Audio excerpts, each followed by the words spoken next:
Hello everyone, I am Dr. Jitin Jakhar. I am a psychiatrist by profession, and today we'll be talking about mental illness schizophrenia. So, just like any other medical condition which affect a person body or which affect a person brain or which affect a person organs, schizophrenia is also a medical condition which affect a person brain. So, see, what schizophrenia itself come from two parts. One is schiz and one is phrenia. Schiz basically means split, and phrenia basically means mind. So it's a disorder which affect a person behavior, which affect a person thought, which affect a person emotion, and subsequent his touch with the reality and subsequent impairment in the functioning. So how common this schizophrenia is?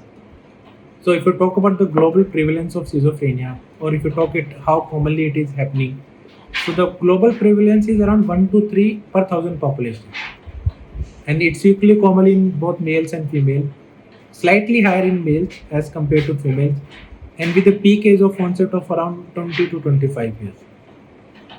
So if we talk about what all contribute to schizophrenia or what all factors are responsible for causing schizophrenia, so broadly we can broadly we can categorize into two parts. One are the genetic factors, and second are the environmental factors. So genetic factors basically involve if there is a involvement in genes, if there are involvement in chromosome, or if there are some connection abnormalities. So all these genetic risk factors together contribute towards schizophrenia. Like if I'll give an example, consider if one parent have family history of schizophrenia or if one parent have schizophrenia, the relative risk of having schizophrenia in children increases by around 10 to 12%. And if both parents have schizophrenia, then the relative risk of schizophrenia increases by 20 to 30%. Not only genetic factors, that only genetic factors will cause schizophrenia. Apart from that, there is equally important role of environmental factors. So if I'll give one or two example, like if somebody have history of substance use, or if some viral or infection is happening, or if somebody have any major history of stressor. So together both these factors, genetic factors and the environmental factors, it's like a two hit. One hit has happened during early development, and second hit has happened during the late development or late upbringing. So when these two factors together happen, then only persons have increased propensity to develop schizophrenia. So now if you talk about what all are the symptoms of schizophrenia, so if you broadly classify, there are three categories. One are the positive symptoms, one are the negative symptoms, and one are the cognitive symptoms. So all these symptoms should present for a period of more than 1 month. Then only you can diagnose as a schizophrenia. So positive symptoms, what all are there? Positive symptoms predominantly include hallucinations, delusions, thought phenomena. So hallucination, what basically people will report that they are hearing voices, they are reporting that somebody is talking to them or somebody is scolding them.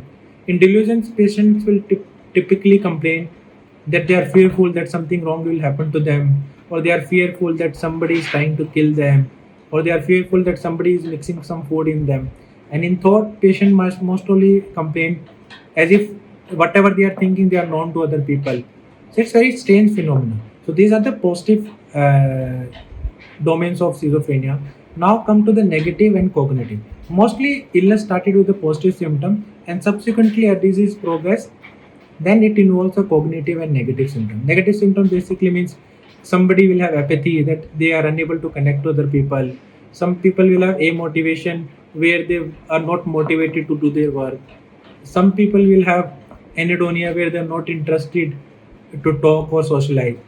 And in cognitive symptoms, predominantly patient will complain that they will have decreased concentration, they will have forgetfulness, they will have memory difficulties.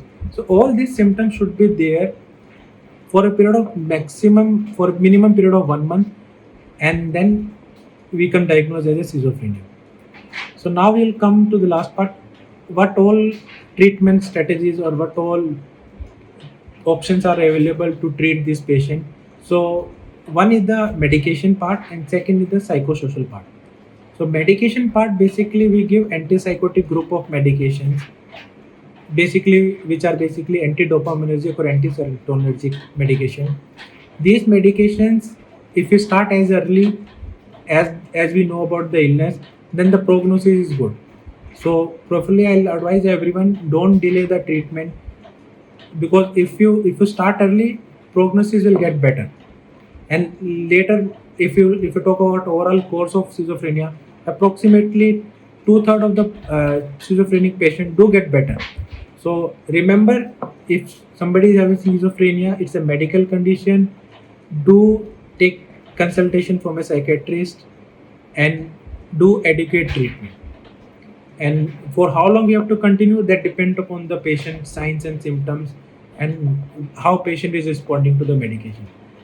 And the second part, and which is also equally very important, is the psychosocial intervention. So in the psychosocial intervention, family members plays equally important role. Because family members have to understand the patient illness.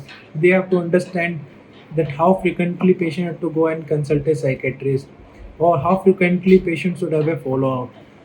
They should also take care in the treatment adherence, that they should make a list of these things, that patient continuously take a medication. So together, the goal of treatment is that with the medical management and with the psychosocial management, that we should able to integrate the person back to the society. So don't discriminate patients with schizophrenia. The schizophrenia is also like a same medical illness like any other medical illness, and which gets better with the medications. So don't discriminate these people. Be supportive to them. Be kind to them. And together, I think so, if we can generate more awareness about illness, then more and more patients will be beneficial. Thank you very much, and have a good day, and have a healthy day.